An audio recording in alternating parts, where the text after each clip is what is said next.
अस्सलाम वालेकुम। वालेकुम सलाम। जी सर जी, जो है कैसे हैं सर, ठीक हैं आप? अल्लाह की रहमत दुआ है। जी। तो सर ओहम लॉ से जो है वो स्टार्ट करवा दें।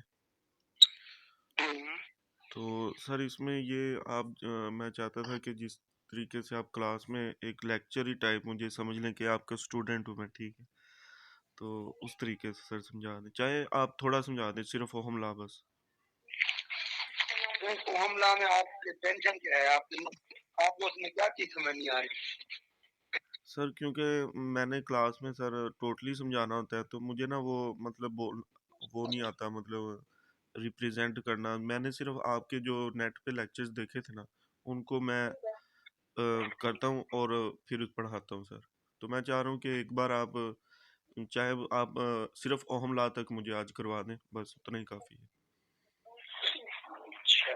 तो जैसे आप यानी कि यूँ समझ लें, आप एक लेक्चर ही पढ़ा रहे हैं किसी स्टूडेंट को, ठीक है?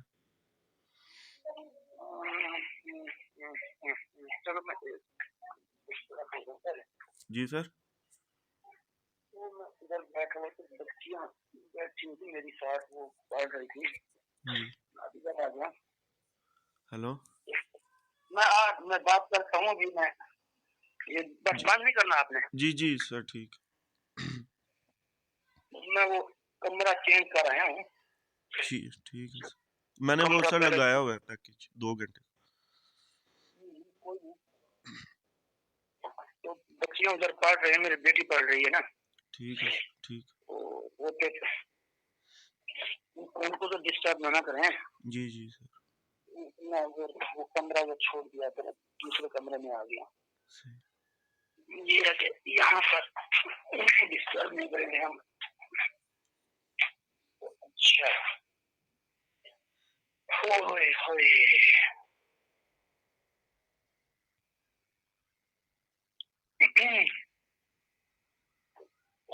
स्कूल वही वाला या कुछ चेंज कर दिया है? स्कूल वही है सर। एकेडमी ज्वाइन की है ना। नहीं, अल नूर एक एकेडमी है इधर लाहौर में। लाहौर तो अल, लाहौर बहुत बड़ा है ना, किस एरिया में? ये मंसूरा बाजार है, ठोकर के पास। अच्छा, ठोकर के पास आप इस तरफ रहते हैं? जी। अच्छा अच्छा, घर भी वहीं पर ही है? घर भी वहीं पे है सर, अपना घर है। और जो है वो अच्छा अच्छा। पास के इलाके में ही सर पढ़ाने का जो है ना वो होता है आसानी, दूर नहीं जा सकता इतना बंदा ना। नहीं, सही है सही है। तो यहाँ पर वो फिर क्या दे रहे हैं आपको पैकेज में कुछ? सर वो अभी तो स्टार्ट है, तो वो 5000 देते हैं पर लेक्चर। 5,000? हाँ। पर लेक्चर। फर्स्ट टाइम का सेकंड टाइम का? Second time. अच्छा, तो कितने लेक्चर दे रहे हैं? 4 हैं सर, 2 9th के हैं और 2 10th के हैं। उनके सेक्शन गर्ल्स के अलग है, उनकी जो है वो सेक्शन है, और बॉयज़ का अलग। अच्छा, तो 20,000 वो बन गया। जी सर।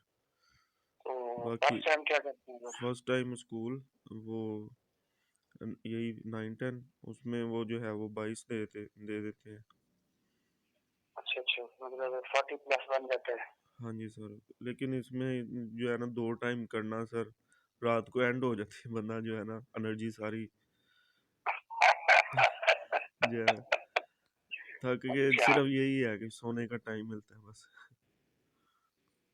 फिर भी नहीं तो 4 पीरियड तो आप सिर्फ पढ़ाते हो यार, अल्लाह के बंदे। 4 नहीं, जवान।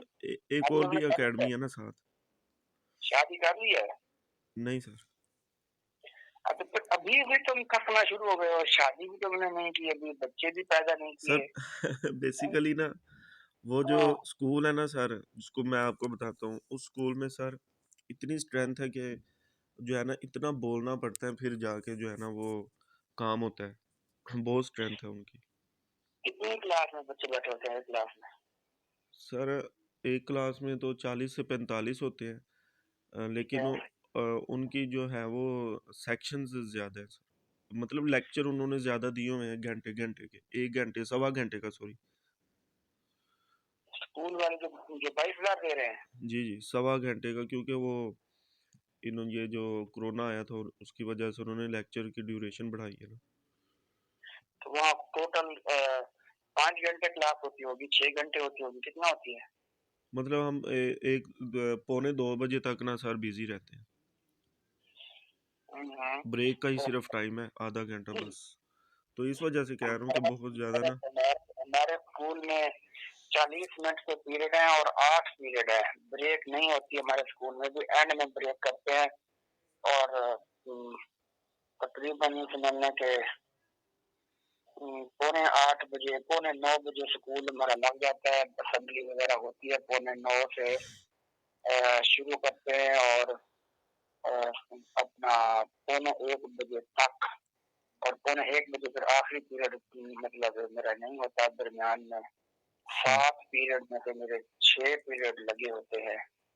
और 40-40 मिनट का एक पीरियड होता है और हर क्लास के अंदर तकरीबन 80 प्लस बच्चा बैठा होता है। ओह, 5 क्लासें, 5 मेरे क्लासें, यानी पीरियड 6 हैं, क्लासें 5 हैं।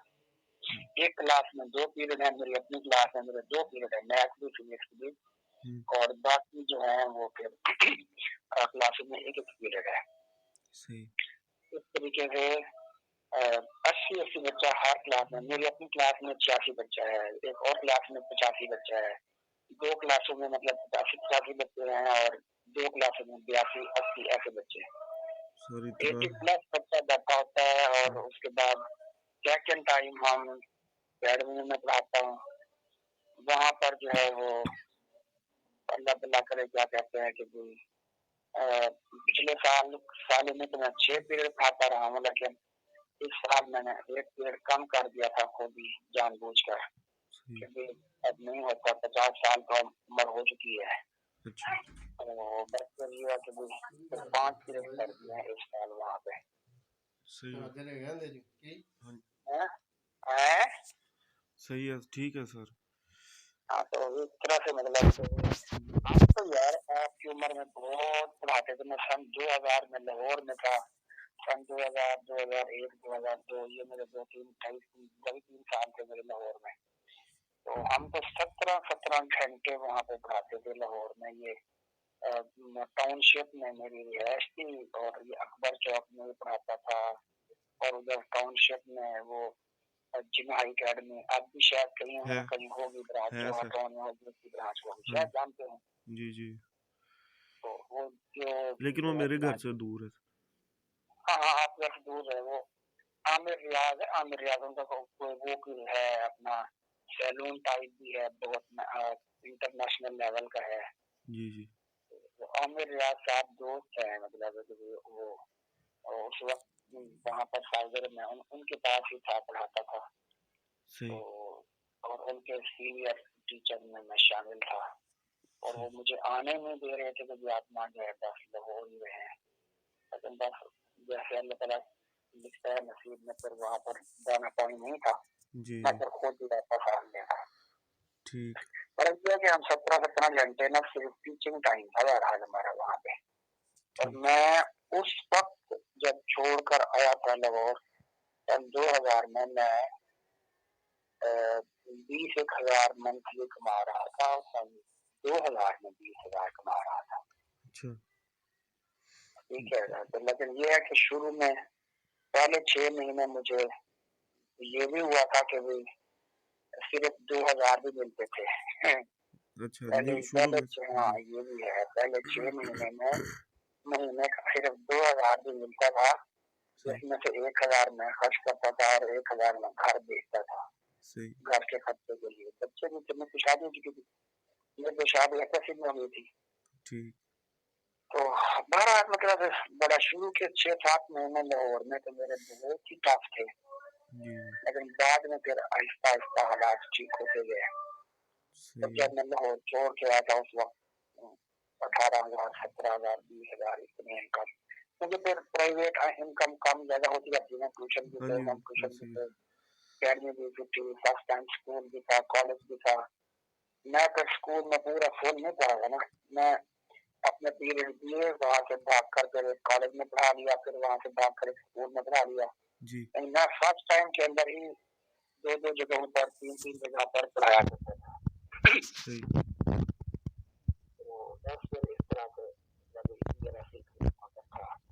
चलिए अब आप तो बस मतलब बस गवर्नमेंट लेकिन तो आप हिम्मत करें यार, आप इतनी जल्दी भाग गए। सर बस मैं वो यही कह रहा था कि जब गला अभी भी मेरा गला जो है ना सर, आप सुन रहे हैं तो ये दुखा हुआ है गला ना, इन्फेक्शन थोड़ा बहुत हुआ है।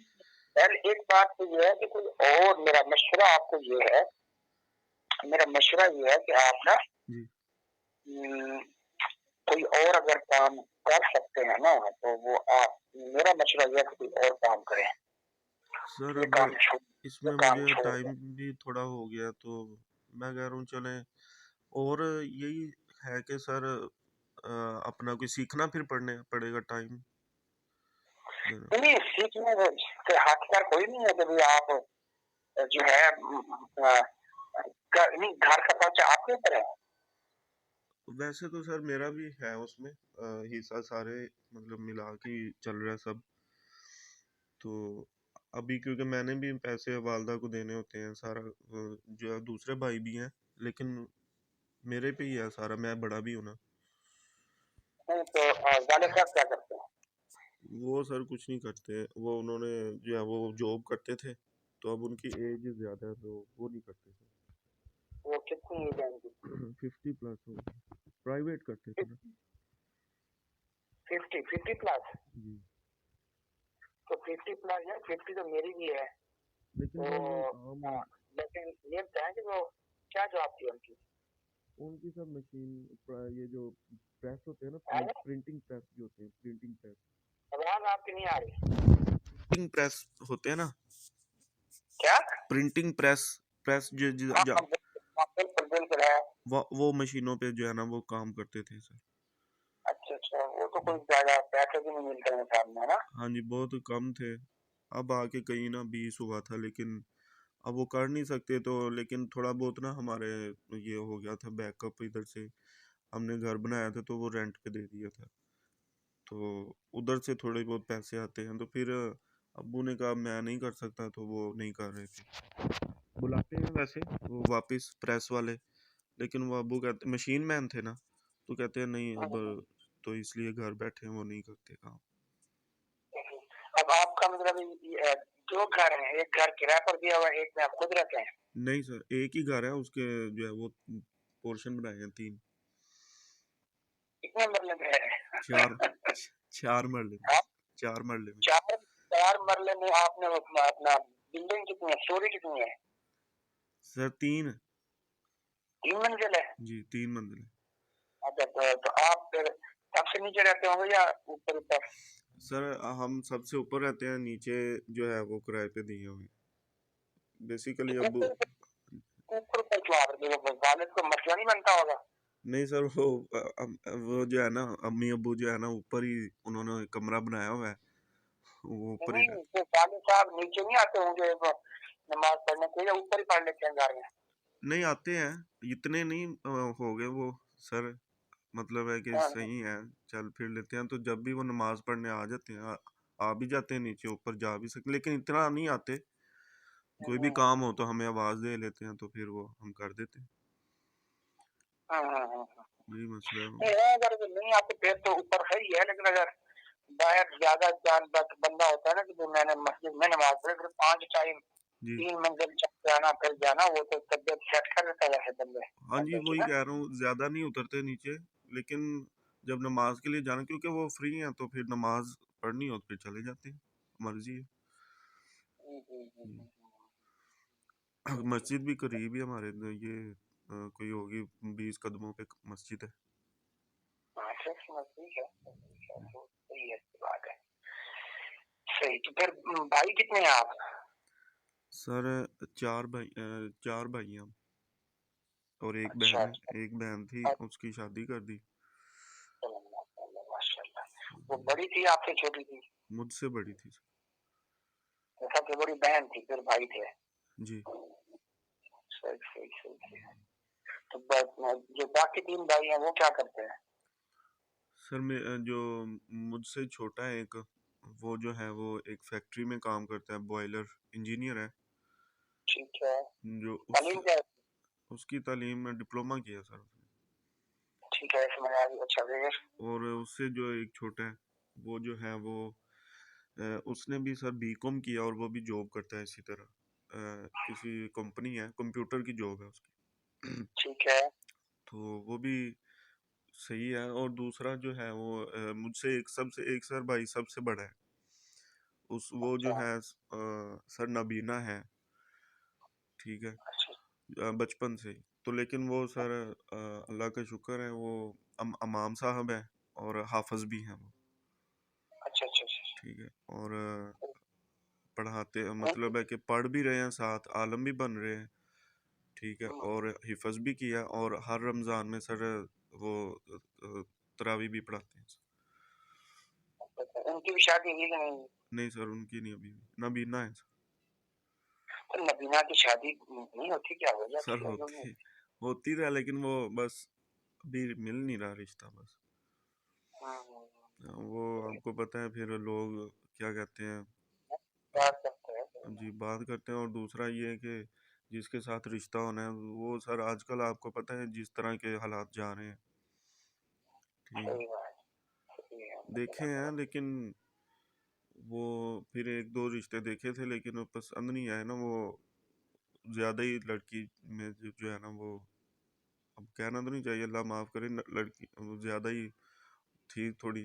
तो हमने कहा मतलब इतनी नहीं होनी चाहिए कि अगर ये नाबीना है तो वो नहीं होनी चाहिए, नाबीना तो नहीं, कम से कम होनी चाहिए, ताकि जो है वो जिंदगी दोनों दोनों कुछ एक में, अगर एक नाबीना है तो दूसरी ठीक होनी चाहिए। लेकिन वो पसंद नहीं आया, तो फिर इसलिए उधर नहीं किया। अब दुआ है कि अल्लाह ही बेहतर करेगा इसके लिए। सही है। तो आप अपनी शादी फिर कब कर रहे हैं? मैं सर अभी टाइम है सर बहुत। बहुत टाइम अभी, आप छोटे हैं, जवान नहीं है मेरे ख्याल है। जवानी तो है, लेकिन उसके लिए ये है कि सर अभी आपको पता है अपने पैरों पे खड़ा होना, और माँ बाप भी है सर, उनकी भी खिदमत है, बड़ा भाई भी है, ठीक है। आपकी उम्र क्या है? पैदाइश क्या है आपकी? किस साल की मेरी है? 95 है सर। 95? जी यार 95 तो बड़ी उम्र हो गई भाई, यूं ना करो, यूं सर। ना करो। 95 का मतलब कब आप, 95, तो अभी जब आप 25 है 25 में जाएंगे तो 30 को जाएंगे। जी। तो अब लेकिन तो अब 30 से पहले सर हो जाएगी, अल्लाह करे। हाँ, नहीं यार, आप ना ये ना करो, इतना लेट ना करो। बाकी खिदमत होती रहती है, घर के इतने बंदे चल रहे हैं, वो खर्चे उनके हो रहे हैं, तो जी एक बंदा बढ़ जाएगा तो उसमें, बल्कि ये भी होता है ना कि मैं शायद क्या, बल्कि पक्की बात है कि एक हदीस का मफहूम बता रहा हूँ कि बंदे का जो रिस्क होता है वो अ, उसकी बीवी के नसीब में होता है, पता है इस बात का? जी जी सर। हाँ, तो मतलब यूं भी होता है। तो वो एक, बल्कि एक साहबी आए तो उसने कहा, या रसूल अल्लाह, मैं बहुत गरीब हूँ, हालात मेरे माली तौर पर बहुत कमजोर हैं, तो आपने फरमाया कि शादी की हुई है? उसने कहा, या रसूल अल्लाह नहीं की। हम्म, तभी तो नहीं की कि माली तौर पर हालात सही नहीं है, आप फरमाया शादी करो। सही। अच्छा, उसने कहा बोला शादी कर ली। फिर जो है ना कुछ अर्से बाद इस बारे में बातचीत हुई। जी उन्होंने फरमाया, मोहम्मद भाई आप हालात सुनाओ कैसे है? जी। उन्होंने कहा, या रसूल अल्लाह पहले से भी हालात खराब हो गए हैं। अच्छा। ठीक है, जी तो जी। आपने एक और कर लो। अच्छा। अच्छा ये। फिर उसने जी। फिर उसने दूसरी कर ली। ठीक। फिर आपने पूछा, हाँ आपने पूछा, हाँ कुछ अर्से बाद हम तो यार रसूलुल्लाह हालात वैसे हैं, ठीक। तो आप तीसरी कर लो। अच्छा। वो जब तीसरी कर ली ना, तो मैं चौथी कर ली या तीसरी, नहीं बहरहाल दो से ज्यादा की बात हुई। जी। फिर आपने जब पूछा, उसने कहा रसूलुल्लाह अब हालात बिल्कुल सही हो गए हैं। अच्छा जी। अच्छा, ये ठीक हदीस है, आपसे मैंने सुनी है। नहीं बिल्कुल है, ये मैं ऐसे नहीं कह रहा। जी जी, ऐसे हदीस तो सर सच है बिल्कुल। ठीक है ना, ये हम्म, ऐसे है, मैं भी अपनी तरफ से नहीं कह रहा ना, जी जी क्योंकि कोई बंदा भी अपनी तरफ से हुजूर की तरफ कोई बात मंसूब नहीं कर सकता ना, झूठी। वाकई ऐसे।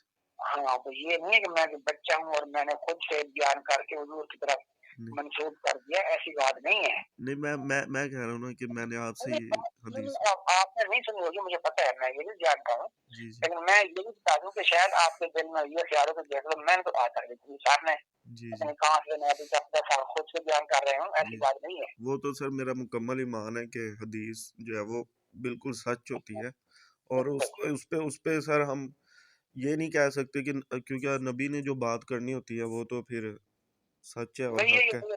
वही वही वही होती है। जी, तो वो एक और भी इस तरह का है, तो शायद आपने ये भी सुना है। एक साहबी आया तो उनकी ना तबीयत खराब थी, जी, बुखार था, उनका बुखार था। तो तबीयत खराब थी, अब यानी ये भी नहीं पता कि बीमारी क्या थी, क्या क्या खराबी थी, ये पता नहीं है। सही। लेकिन बस वो ये तो फरमाया कि जी क्या करना, शहद खाओ, अच्छा, हाँ जी। शहद खाओ, जी, जी। शहद खाओ। जब उसने शहद खाया तो वो फिर वापसी शाम को या जो भी फिर दोबारा मुलाकात हुई, या रसूलुल्लाह तबीयत खराब हो गई है, स आपने हमें और शहद खाओ, जी, जी। और शहद खा लिया। जी, तो फिर जब मुलाकात हुई बाद में घंटा 2-4 घंटे बाद यार चिल्ला तो बहुत खराब हो गई है, अब सही। मैं और शहद खाओ। तो वो जब और शहद खाया गया तो फिर उसके बाद जो है वो बीमारी करके खत्म। तो अपना हुजूर ने ये भी फरमाया कि जब जो है ना तो पहली मरतबा खाने के बाद वो खराब हो गई, तो उसने आपको फरमाया तुम्हारी बीमारी जो ठीक है अल्लाह का फरमान सच्चा है, जी, जी। तुम्हारी बीमारी जो भी है अल्लाह का फरमान सच्चा है, सच है। जी, शिफा है तो तुम शहद खाओ। शहद खाओ। जी, फिर वो जब किसी मरतबा खाकर आया तो उसने कहा अल्लाह आप मुझे शिफा हो गई, सही है। कि आप मुस्कुराए पड़े, आप हमें असल में बात ये थी कि तुम्हारी बीमारी का लेवल था ज्यादा, सही, तो जब तुमने शायद पहली मरतबा खाई थी ना तो वो उस बीमारी के मुकाबले के लिए वो शायद कम थी, सही। तो ये जब तुमने तीसरी मरतबा खाई है तो वो फिर शायद का लेवल बढ़ गया है, बीमारी का लेवल कम हुआ है, तब जाकर तुम्हें खत्म हुई है। जी, जी। सर खैर चले छोड़ गपशप हो गई बहुत सारी। जी। चलो माशाल्लाह, ये आवाज किस चीज की आ रही है? आवाज़ इधर मेरी तरफ से तो नहीं। बस इसमें मेरी आवाज शायद हो रही है। अच्छा, मेरी आवाज आपके पास सही आ रही है? हाँ जी सर। ठीक है। तो अब देखोगे इसमें जो ओहम लॉ है ना, जी। अच्छा सर ये आप ना एक मिनट, हाँ इसमें ये है कि जी, जो तरतीब आप क्लास में रखते हैं ना वो उस तरतीब से जो है ना समझाएं। एक साथ सिंपल सी बात है, मैं तो जैसे वही 10-15 मिनट का लेक्चर वहाँ पर होता है वो देता हूँ। जैसे आपने यूट्यूब पे तो दिए हुए हैं। जी। नहीं यूट्यूब पर तो वो रीडिंग वो लिखा होता है ना सामने यार, हाँ, ये तो है। वो तो यूट्यूब पे लेक्चर है, वो तो व्हाइट बोर्ड पर पहले लिखा हुआ है, फिर जाते भी हैं उसको, फिर वन बाई वन रीड करके पढ़ाते हैं। अब इस वक्त ना तो मेरे पास यूट्यूब वो व्हाइट बोर्ड है और ना ही आप मतलब जो मेरे सामने बैठे देख रहे हैं, लेकिन तो सर मैं तो बुक तो सिर्फ है ना, मेरे पास भी है। समझा दूंगा। किताब आपके पास है, मेरे पास किताब भी नहीं है, अच्छा। मेरे पास तो किताब भी इस वक्त नहीं है। मोबाइल में मोबाइल में नहीं है सर। मैं बस मोबाइल में, हाँ अलबत्ता होगी बिल्कुल, चलो मैं किताब मोबाइल वाली खोल देता हूँ। अच्छा आप यूँ करें ना कि आवाज मेरी रिबाउंड हो तो मेरे पास आ रही है वापस, सर इधर क्लियर आ रही है आपकी। तो आपके पास तो लेकिन मुझे मेरी आवाज वापस मिल रही है। अच्छा इसमें दोबारा कर लो। ये चलो मैं बड़ा किताब पहले खोल लूँ। जी, जी। फिजिक्स, अच्छा जी, अच्छा जी, अच्छा जी, अच्छा अच्छा। तो 14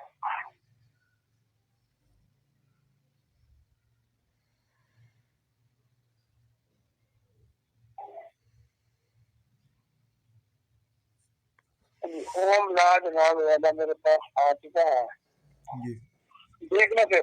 तो आप खुली आपकी बात, जी। जी एक्टिविटी है 14.1। एक्टिविटी को तो आप छोड़ दें, एक्टिविटी में क्या पड़ा हुआ है उसमें कुछ नहीं होता, एक्टिविटी तो करवाने में नहीं होती। चलो एक्टिविटी तो है, मैंने तो आज तक ये बच्चों को नहीं करवाई है। ठीक है, हम तो डायरेक्ट ला से शुरू करते हैं। एक्टिविटी देख लेते हैं तो क्या है।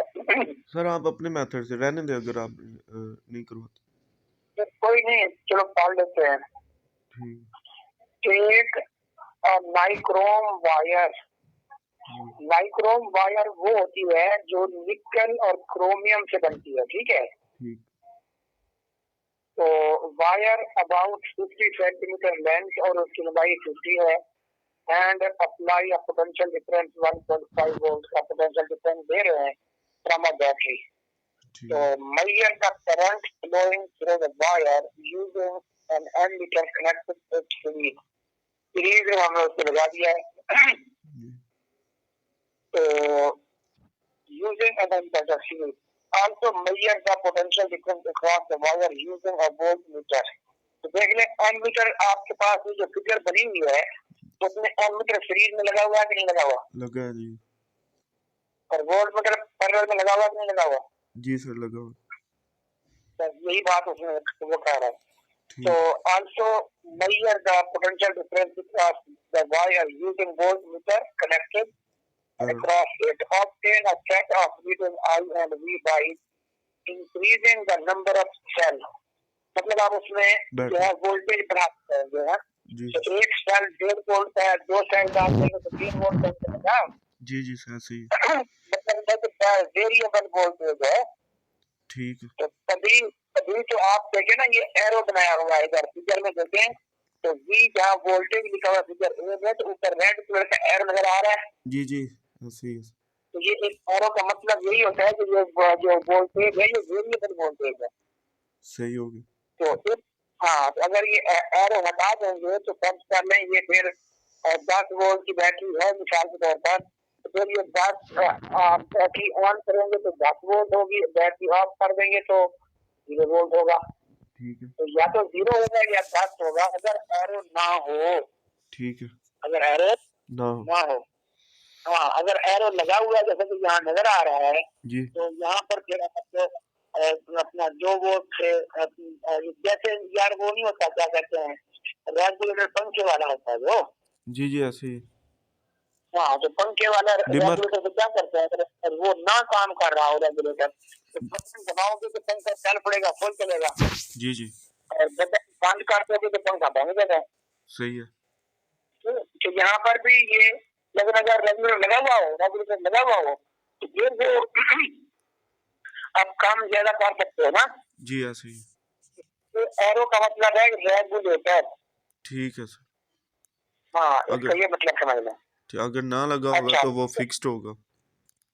हाँ जी। अगर ना लगी होगी एरो तो वो मतलब वोल्टेज फिक्स्ड होगा 10 या जो। ये है कि बटन ऑन करेंगे तो 10 वोल्ट जाएगी डायरेक्ट और बंद करेंगे तो 0 हो जाएगी। ठीक है सर ओके। एरो लगा हुआ है तो इसका मतलब है कि आप 0 से 1 वोल्ट कर दें, 2 वोल्ट कर दें, 3 कर दें, 4 कर दें, 5 कर दें, आहिस्ता आप इंक्रीज भी कर सकते हैं, डिक्रीज भी कर सकते हैं। ठीक है। अच्छा, obtain a set of reading for I and V by increasing number of cells, plot a graph between I and V, this will be a separate line। तो ये एक क्या होगी हमारे पास स्ट्रेट लाइन होगी। पे आपके सामने ये फिगर बी में ग्राफ बना हुआ है सेपरेट लाइन का, नहीं बना हुआ? जी जी करंट और वोल्टेज।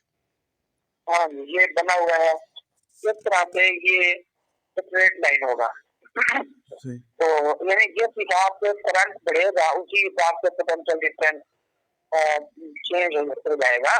जी जी। तो ये है if V is the potential difference across the two ends of any conductor, then current I will flow through it।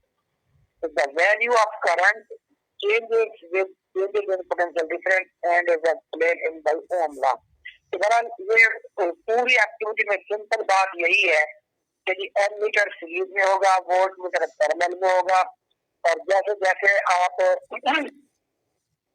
जो है वो सेल बैटरी का जो यहाँ पर आप बढ़ाएंगे, वोल्टेज चेंज करेंगे तो ऊपर पोटेंशियल डिफरेंस भी उसी हिसाब से बढ़ेगा और साथ साथ करंट भी उसी हिसाब से बढ़ता जाएगा। तो ये चीज, यही चीज नीचे जो है उसमें लिखी हुई है ओम लॉ के अंदर। तो ओम लॉ को देखें तो the amount of current passing through a conductor. सही है। यहाँ पर जो ये जो रेजिस्टेंस आपको अलामत बनी हुई है ना, रेजिस्टेंस की अलामत, जी जी। तो इस रेजिस्टेंस से मुराद वो कोई पंखा हो सकता है, इस रेजिस्टेंस से मुराद कोई मोटर हो सकती है, कोई बल्ब हो सकता है, कोई अप्लायंस जो भी आप इस्तेमाल करते हैं ना, इस रेजिस्टेंस से मुराद वो आप ले सकते हैं। वही बात थी जो ऊपर एक्टिविटी के सामने जो तस्वीर बनी है, हाँ, जो ऊपर आर भी बना हुआ आर, हाँ जी हाँ जी, ठीक है। तो इस आर से मुराद ये रेजिस्टेंस है ना जी, रेजिस्टेंस है। तो ये जो रेजिस्टेंस है, तो इस रेजिस्टेंस से मुराद पंखा है, तो इस रेजिस्टेंस से मुराद मोटर है, रेजिस्टेंस से मुराद बल्ब है। मतलब कोई भी चीज जो आप चला रहे हैं ना, इस्तेमाल कर रहे हैं जी, तो वो है। और जो ये जो ये फिगर बनाई है उसमें एक्टिविटी के मुताबिक, जी, तो किस तरह बनाई है? एक्टिविटी के मुताबिक। एक्टिविटी के मुताबिक बनाई है ना, तो वहाँ उसने इस्तेमाल कर रहा है वो नाइक्रोम हीटर इस्तेमाल कर रहा है। वो जी वायर है नाइक्रोम, नाइक्रोम वायर थी ना। जी जी। नाइक्रोम वायर वो होती है जो बिजली पर चलने वाला होता है ना, हीटर। ठीक है। तो ये वो होता है ना, तो यहाँ पर अब साफ जरा कोई भी चीज जो बिजली पे चलती है तो वो बिजली वाला हीटर भी हो सकता है, वो बिजली वाला पंखा भी हो सकता है, मोटर भी हो सकती है, बल्ब भी हो सकता है, फ्रिज भी हो सकती है, इस्त्री भी हो सकती है कि नहीं हो सकते? जी ठीक है सर। हाँ, तो ये चीज है। तो अब जब हम अब उसको कंडक्टर कहते हैं, हाँ जी, जब हम उसको डेफिनेशन में कह रहे हैं कंडक्टर, तो इसका मतलब सर क्या है? ये आपकी आवाज कट कट के आ रही है मेरे पास, मुझे समझ नहीं आ रहा आप क्या बोल रहे हैं। सर आपने इसको बोला है ना नाइक्रोम वायर, लेकिन डेफिनेशन में उसने कहा है कंडक्टर, तो इसका मतलब क्या है सर? हाँ, तो यार बात सुने। अच्छा, जो कंडक्टर है ये जो पंखा होता है, पंखा कभी हाँ, पंखा खुला हुआ देखा है आपने? पंखा खुला हुआ देखा है सर। देखा है, तो उसमें क्या होता है, तार नहीं होती? जी, तारें ही लगी होती हैं। तारों का गुच्छा होता है ना, जी जी जी। तो वो तारें कौन सी होती हैं, कॉपर की होती हैं? जी, कॉपर या एल्यूमिनियम वगैरह की। नहीं, कॉपर होती है, कॉपर की होती है। अच्छे वाला पंखा कॉपर का होता है। ठीक है। ठीक है, तो जी, अच्छे वाला पंखा कॉपर का होता है, जो कॉपर है, तो कॉपर कंडक्टर है कि नहीं? है सर बिल्कुल। तो इस तरह से हम कहेंगे कि ये कंडक्टर है। अब आप कहेंगे सर उधर आप रेजिस्टेंस को पंखा कहते हो, इधर आप कंडक्टर को पंखा कहते हैं। तो वही बात सुन लो कि एक बात तो याद रख लें, जो वो तारों का गुच्छा है ना, जी तो वो कंडक्टर है। समझ बात की? जी सर। अच्छा, अब अगली बात भी सुनो। अगली बात ये है अगली बात ये है कि भाई अपना वो जो तारों का गुच्छा होता है, तो अब ये और कॉपर जो है वो तारों का गुच्छा कॉपर का है और कॉपर गुड कंडक्टर ठीक है। है ना? जी ऐसे ही।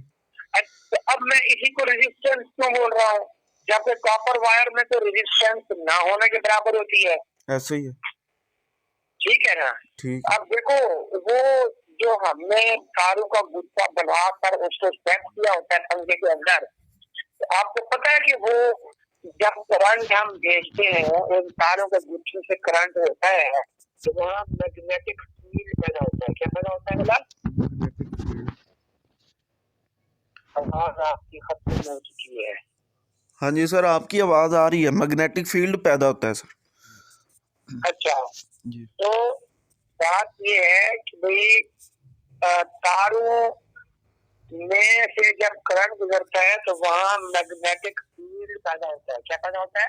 Magnetic field.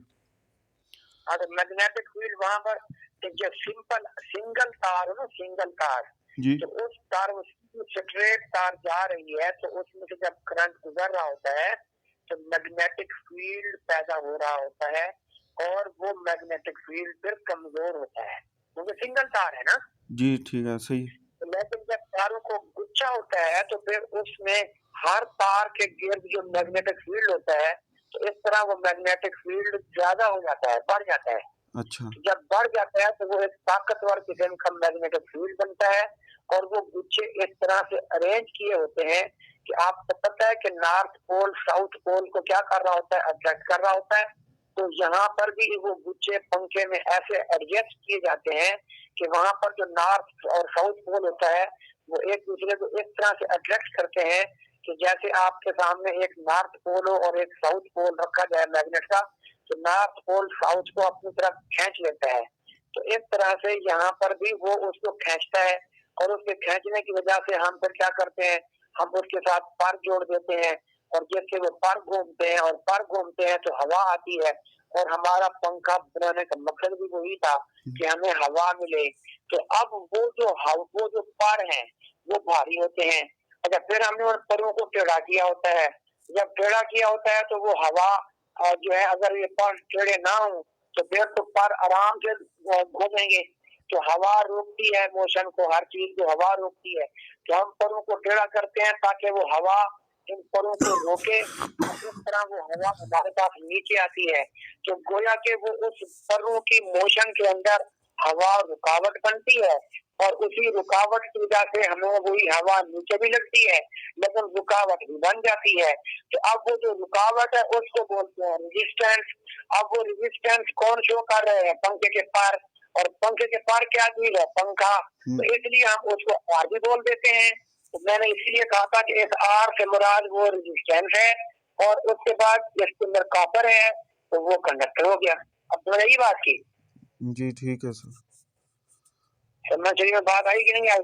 जी सर, लेकिन जो हम करंट गुजरने की बात कर रहे हैं वो तो करंट तो उस कंडक्टर में से गुजरेगा, कॉपर वायर में से। सुन तो लो। अब हाँ बात ये हुई कि उस करंट की वजह से क्या पैदा हुआ, मैग्नेटिक फील्ड। जी, मैग्नेटिक फील्ड ने घुमाया था ना ऐसे ही। पंखे को। जी है। तो जब घूमने में रुकावट पैदा हुई तो फिर एनर्जी कौन खर्च करेगा, मैग्नेटिक फील्ड। जी। तो मैग्नेटिक फील्ड को एनर्जी दे कौन रहा है, करंट। करंट, जी ऐसे। इसका मतलब है फिर एनर्जी खर्च किसकी होगी, कर, करंट की होगी। हाँ जी, तो जब करंट की एनर्जी खर्च होगी तो फिर हमें उसके पैसे भरने पड़ेंगे। ऐसे ही है। ठीक। बस ये यूं होता है। जी और हम क्या चाहते हैं, हम चाहते हैं हम अगर इसी पंखे के अंदर कॉपर वायर इस्तेमाल ना करें, मिसाल के तौर पर ठीक। हम यहाँ पर ये copper is a good conductor, अगर हम गुड कंडक्टर इस्तेमाल ना करें बल्कि उस कॉपर वायर में मिलावट कर दें, ठीक है। अच्छा। तो जब मिलावट कर देंगे तो अब करंट कम नहीं हो जाएगा, करंट कम होगा वाकई। चार्जर करंट कम हो जाएगा ना। जी जी। और करंट करंट का डिफाइन क्या था, करंट का डिफाइन था आई बराबर है क्यू बाई टी। सही। आई बराबर है क्यू बाई टी। टी। तो यूनिट टाइम में जितने चार्जेस जा रहे होते हैं, ऐसे ना, ऐसे ही है। यूनिट टाइम में। तो अगर वो कॉपर मिलावट वाला कॉपर मिक्स कर दें, यानी मिलावटी कॉपर वहां ऊपर गुच्छा मिलावटी कॉपर का हो, 2 नंबर कॉपर हो जिसको हम कहते हैं, तो 2 नंबर कॉपर की जो अपनी रेजिस्टेंस होगी, रुकावट होगी, वो ज्यादा होगी तो वहां चार्जेस क्या जाएंगे, कम। कम जाएंगे ना। तो इसका मतलब है यूनिट टाइम में चार्जेस कम होंगे तो करंट कम हो जाएगा। ऐसे ही। और ये जो चार्जेस जा रहे हैं ना यूनिट टाइम में, चार्जेस जा रहे हैं, इन चार्जेस को समझो कि ये मिस्त्री मजदूर हैं। ये क्या है, मिस्त्री मजदूर हैं। हाँ ये मिस्त्री मजदूर हैं। अब साफ ज़ाहिर है, अब इन मिस्त्री मजदूरों ने इनका काम क्या है कि वहां सिर्फ कॉपर वायर से गुजरे, या कॉपर वायर से जब गुजरेंगे तो मैग्नेटिक फील्ड पैदा करना इनका काम है। और उस मैग्नेटिक फील्ड का काम है कि आगे पंखे को परों को घुमाना, और वो पंखे के पर को घुमाने में मसला पैदा हो रहा है हवा से, और वही हवा हमें लगती हुई है। तो हम चाहते हैं कि भाई हवा बेशक मसला पैदा करे लेकिन हमें हवा लगनी चाहिए। तो ऐसे। अब साफ ज़ाहिर है, तो वो पंखे के पर जो है वो रुकावट पैदा कर रहे हैं, पंखे के पर रुकावट पैदा कर रहे हैं, और वो असल में हवा रुकावट पैदा कर रही है। ठीक है। हवा रुकावट पैदा करती है परों में, और पर रुकावट पैदा करते हैं मैग्नेटिक फील्ड में। और मैग्नेटिक फील्ड जब कमजोर पड़ता है तो पीछे का मजदूर ज्यादा होंगे काम करने वाले, तो वहां पर जो है क्या होगा कि ज्यादा मजदूर होंगे, मतलब करंट ज्यादा होगा तो वो एनर्जी ज्यादा खर्च करेंगे और वहां पर मैग्नेटिक फील्ड ताकतवर बनेगा और वो इन परों को ज्यादा तेज से घुमाएगा। तो ये बात यूं इस तरह से होती है, समझ आई ये बात? जी आ गई समझ। अभी भी नहीं आई? जी सर आ गई है। तो ये तो सर आपने एक पंखे की मिसाल दे दी ना, ठीक है। हाँ जी। ये आपने पंखे मोटर की की भी यही मिसाल। होती है, मोटर मोटर की भी यही होती है भाई। मोटर में क्या होता है, तारों का गुच्छा होता है। होता है। अब उसमें यहाँ पंखे वाले केस में हमने परों को घुमाया उस मैग्नेटिक फील्ड से, और मोटर वाले केस में उससे हम पानी ऊपर ही फेंकते हैं। जी तो वहां से पानी ऊपर फेंकते हैं ना। जी जी ऐसे ही। हाँ, तो वो जो पानी ऊपर फेंक रहे हैं, तो वहां जो मैग्नेटिक फील्ड पैदा होता है गुच्छे से, तो मैग्नेटिक फील्ड वो घुमाता है उस डंडे को, जिसको बोलते हैं क्या बना, जिसको हम बोलते हैं एक्सल। क्या बोलते हैं? एक्सल। एक्सल रॉड, जी जी जिसके ऊपर कुछ किया होता है शाफ्ट। ठीक है। शाफ्ट या एक्सल, तो उसके साथ फिर वो अपना, जैसे यहाँ पंखे के साथ पार लगाते हैं, तो ये पार हवा को नीचे फेंकते हैं। तो वहां उस एक्सल के साथ छोटे छोटे वो यानी पार टाइप पार लगाए जाते हैं और वहां पानी भरा होता है, वो उस पानी को उठाकर ऊपर फेंकता है। ठीक है। यहाँ हवा नीचे फेंकी जाती है परों से, और मोटर के अंदर भी अंदर वो छोटे छोटे पार लगे होते हैं, छोटे छोटे पार होते हैं मजबूत से। तो वो पार वो पानी को ऊपर, और वहां से जो पानी वहां होता है वो उस पानी को उठाकर ऊपर फेंकते हैं मोटर की तरफ में, टैंक की तरफ। ठीक तो है। वहां पानी को फेंकने में एनर्जी खर्च हो जाती है, या हवा को फेंकने में एनर्जी खर्च हो जाती है। अब आप अगर मिसाल लेंगे, बल्ब। आप इसके अलावा कोई अपना उसकी मिसाल ले लें, अल्लाह भला करे, क्या नाम है, बल्ब बल्ब की मिसाल ले लें। अब साफ दे रहे, जितनी एनर्जी पंखे में खर्च होती है बल्ब में तो उससे कम खर्च नहीं होती। कम ही होती है जी, कम होती। तो कम खर्च होती है ना बल्ब में। जी जी। तो बल्ब बल्ब में कौन सी हवा देनी है? नहीं नहीं। तो बल्ब बल्ब ने तो रोशनी देनी है ना, तो वहां पर इसीलिए बल्ब, और फिर जितनी जिस चीज के वाट जितना ज्यादा होते हैं वो उतनी एनर्जी ज्यादा ले रहा होता है ना। जी ठीक है। तो इस तरह की पंखा होता है वो 100 या 150 वाट का होता है। पेडेस्टल फैन 150 वाट का है, सीलिंग फैन 100 वाट का होता है। लेकिन जो हमारे पास बल्ब होते हैं, पुराने बल्ब को छोड़े आज के बल्ब देख लें, एलईडी जो होते हैं, ये कोई 20 वाट का, कोई 25 वाट का, तो ये उससे कम एनर्जी ले रहे हैं, मतलब कम करंट ले रहे हैं। सही। और इस तरह जीरो वाले बल्ब को देख लें, तो जीरो वाला बल्ब तो बिल्कुल ही कम एनर्जी लेता है। और याद रख लें, इनके अंदर फिर ये करते हैं कि हम ना इनमें जो है वो बल्ब के अंदर रेजिस्टेंस बढ़ा देते हैं। यानी पंखे में जो कॉपर इस्तेमाल हुई थी, हमने कहा था कि वहाँ पंखे की जो वायर है उसकी रेजिस्टेंस कम हो, लेकिन हमने वहाँ उसको फिर मुसीबत में डाला परों के जरिए से, हवा परों को घुमाना, उसके लिए जोर वहां लग गया। लेकिन जहाँ जो तार चार नहीं होते बालों के अंदर, तो यहाँ हमें चाहिए होती है कि भाई जो रेजिस्टेंस है उस मटेरियल की रेजिस्टेंस ज्यादा हो, तो अच्छा। वो वहाँ रेजिस्टेंस ज्यादा कर देते हैं, इस तरह वहाँ करंट कम जाता है। जब वहाँ करंट कम जाएगा तो मिस्त्री मजदूर कम गए, करंट का मतलब है मिस्त्री मजदूर, तो मिस्त्री मजदूर जब कम जाएंगे तो हमें बिल भी कम भरना पड़ेगा। और जीरो वाले बल्ब में तो रेजिस्टेंस और बहुत होती है, तो जब वहाँ रेजिस्टेंस बहुत ज्यादा होती है तो वहाँ करंट और भी कम जाता है। जब करंट वहाँ पर और भी कम जाएगा तो वहाँ का बिल हमें और भी कम भरना पड़ेगा। ठीक है। ये बात हो गई। जी। तो इसका मतलब ये हुआ कि जो बल्ब की रेजिस्टेंस है वो कम है और पंखे की जो वायर है उसकी रेजिस्टेंस ज्यादा है।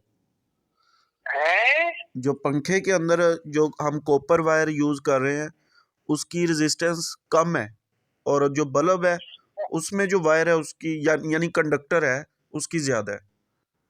हाँ जी बिल्कुल ऐसे ही है। ऐसे ही। ये जो बल्ब होता है इसकी रेजिस्टेंस ज्यादा होती है, बल्ब की रेजिस्टेंस ज्यादा होती है।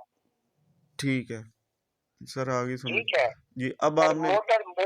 मोटर की रेजिस्टेंस कम होती है। अच्छा। और ये जितनी चीजों की रेजिस्टेंस कम होगी ना, जी जी। वो उतनी ज्यादा करंट लेंगी। ठीक है। और जब उतनी ज्यादा करंट लेगी तो या तो हम उस करंट अपना और उन चीजों का बिल उतना ज्यादा आएगा। जिस चीज में ज्यादा करंट खपेगा वहाँ बिल ज्यादा हो जाएगा। इस्त्री का बिल ज्यादा क्यों आता है? क्योंकि इस्त्री के अंदर जो है वो ज्यादा करंट जा रहा होता है, और ज्यादा करंट इसलिए जा रहा होता है क्योंकि वहाँ रेजिस्टेंस कम होती है। ठीक है। वहाँ पे जो कंडक्टर है वो कौन होता है? वो आपकी आवाज नाइ यार टूट टूट के मुझे समझ नहीं आती, आप क्या बोल रहे हैं? सर जो उसमें होता है आपने उसकी आयरन की अभी हीटर आप की बात। दोबारा एक मिनट, आप दोबारा काट के फिर मिलाओ नंबर। अच्छा सर। आप ना वो नहीं बन रहा ना।